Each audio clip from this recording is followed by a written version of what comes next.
We're down in Laleham, and the Laleham car park again by the lovely River Thames, and we've got David Koskela from Church Square Autos, and he's going to talk us around this rather special MGTF.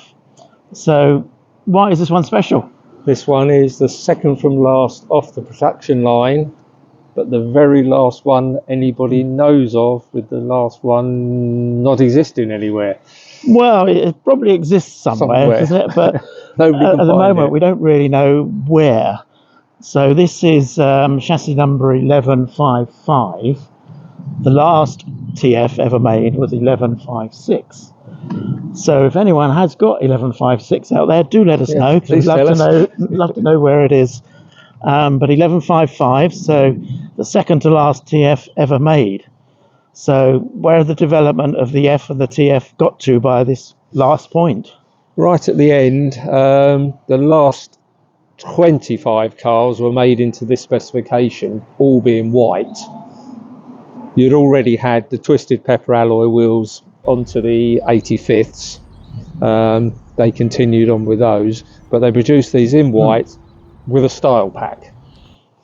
So the style pack, the wheels, the full leather interior with the silver trim. The cars also had these folding mirrors, which were all part of Euro 5 government. Cars had to have. So this was the regulations at this point. Cars which was, when was this, 2010? 2010. 2010, wasn't it? So the regulations had changed. Yeah. I'm led to believe it was anything registered after the 31st of March 2010 had to have, the folding and slightly larger mirrors as well. Slightly larger. Aren't they? Yeah, they're quite good. Should have been on earlier cars. When you look at Fs and TFs, they're quite small, really, small. And there's only a very small sort of reflection on them. But these are more standard size that we expect on cars today. Yeah.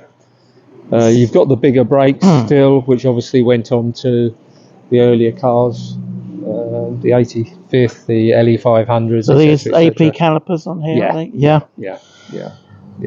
So basically, other than air conditioning, a high-spec car, glass screen, engine water level sensor, fog lights, the leather. So the nicer feature, the interior with the silver rather than being totally black. So it's pretty much a fully loaded version of the TF by the time we got to the end ones. All the sort of bells and whistles the soft ride were coming into them. All on it. So it's quite a comfortable drive on here, because the early TFs, MG Rover ones, were quite firm. But this one, by this point, we've got a little bit more comfort. You're halfway back into an F, better than a TF in the ride, and not white lining quite so much as the earlier cars did. Or tram line, as I call it.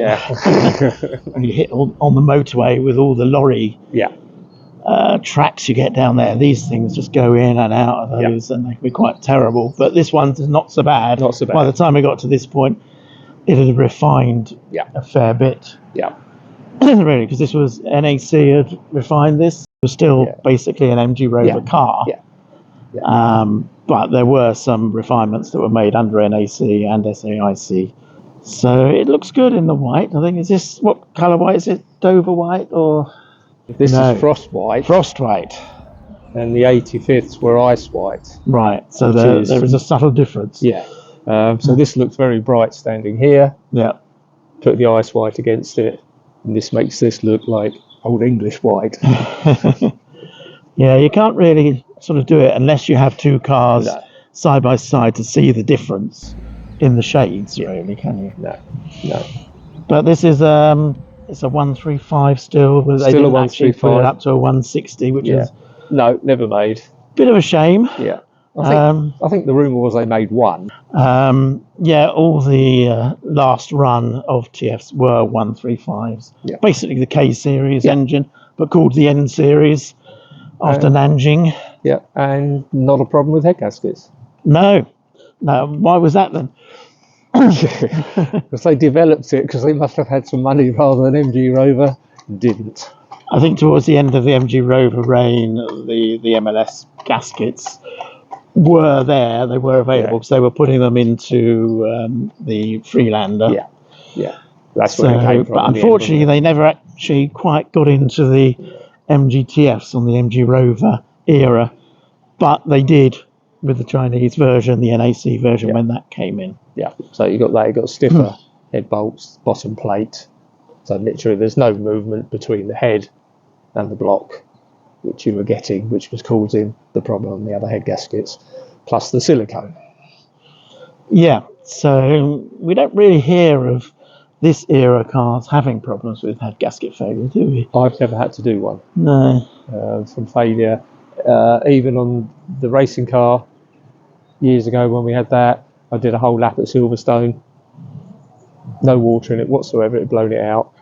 Still didn't blow the head gasket. Right. And water in it, and away we went again. Yeah.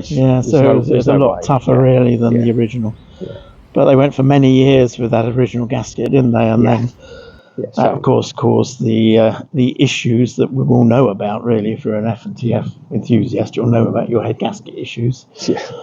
But largely sorted out by the time we got here, which should probably have done in the MG Rover days, really. Yeah. But yeah, nice. So I mean, the wheels, these are the Twisted Pepper alloys. Yeah. Well, they all, I call them the ordinary TFs after the LE 500s. I mean, no, they or the 85th anniversary rather. They went back to the V spokes. Yeah. Or you could have had the 11. So you had an option. Yeah, V spoke or 11 spoke. Well, what about these then? These were for the style pack. So if you chose the style pack, you got the Twisted Pepper alloys. If you wanted, you could go back to having 11 spokes if you didn't like these wheels. So there's a choice, really, at the end. Yeah, probably because they had a lot of wheels left. A lot of wheels left. What are we going to do with them? I don't know. Yeah. And you've still got the what I think is the nicer dash layout, the interior with the speedo and everything. And the other thing you always got on them, you have a little light that tells you when you're low on fuel, which is helpful sometimes. Which you never did on the MG Rover. You never did. No. So, is there anything else about this car? Obviously, at this age again, the passenger's airbag became a standard item. Standard fit, Remote boot opening. Okay. Which was a nice extra, less chance of locking. I mean, that's another thing that should probably been done under MG Rover. But... Oh, there we go. There we go. Ideal. Boot area, the same as the rest. Obviously, interior light covers become part of. So these were standard. These were standard. By this point again. But all the NAC, SAIC ones? Not all of them, no. The first ones didn't? No, they didn't. And I'm not 100% sure whether the 85ths actually did. Yeah. Definitely the standard cars definitely didn't. Bonnet obviously got the same opening, same thing down the front. Always an odd sort of arrangement now, I thought. Yeah, it confuses people, but it makes sense that it's tucked out the way. Well, I mean, want to leave it with the normal cars will have it in the front, won't they? Yeah. Even roadsters, you can take the roof down. It's usually in the front somewhere. Yeah. So I mean, underneath we no spare wheel. Presumably, it's just a kit on this. No, spare wheel. Oh, we have got a spare wheel in this one. We have got a spare wheel. Is that you put that in though? It was with the car, but it was an extra because you can see there's no sound deadening type stuff they put across here to stop the wheel scratching the car. But yeah, it was a kit basically. So it was basically a kit when you bought the car new, wasn't it? Yeah. Yeah. Did get twin horns. Yeah, of course, they were taken out in Project Drive when MG Rover were trying to save a little bit of money. Yeah. Take one horn out. Really, they put more paint back under here. Right. Last lot of MG Rover cars were really there was no rough, lacquer. Wasn't it? It was rough and thin. You know, you wouldn't have it as a show car. No. You wouldn't want to open your bonnet on a lot of the cars. No, but now we've got a glossy finish on here, smooth. Yeah. And it does look much better like that. I mean, the original MGFs were like that. Yeah. They were smooth like this, but then again in cost cutting, didn't quite get the finish you'd really want. Right. And as mentioned in previous, got the logo, on the scuttle there. Yeah. Nice. Badges are slightly bigger to an F, TF. Yeah. They seem to get bigger and bigger. Well, these days on the modern MGs, they're like they're huge. Well, the MG4 next to us here, massive. Yeah. But otherwise, all the same. ABS, all the same. Yeah, there we are. Looks good. Right. I think we've had a good look around now, David. Okay. So what are we going to do with this? In your collection for a bit? It's in my collection for a bit with the LE prototype. Yeah, the LE prototype, which we looked at before in a previous video. Yeah, and 802 and 803. So you're getting quite a nice little collection of these first and lasts now. First and last, yep. Just need the lottery now so I can have the museum. They've already got one of those, haven't you?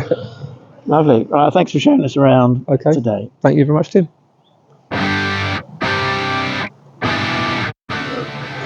What do we do now? Down the pub then. Oh, yeah, okay. I think you're right.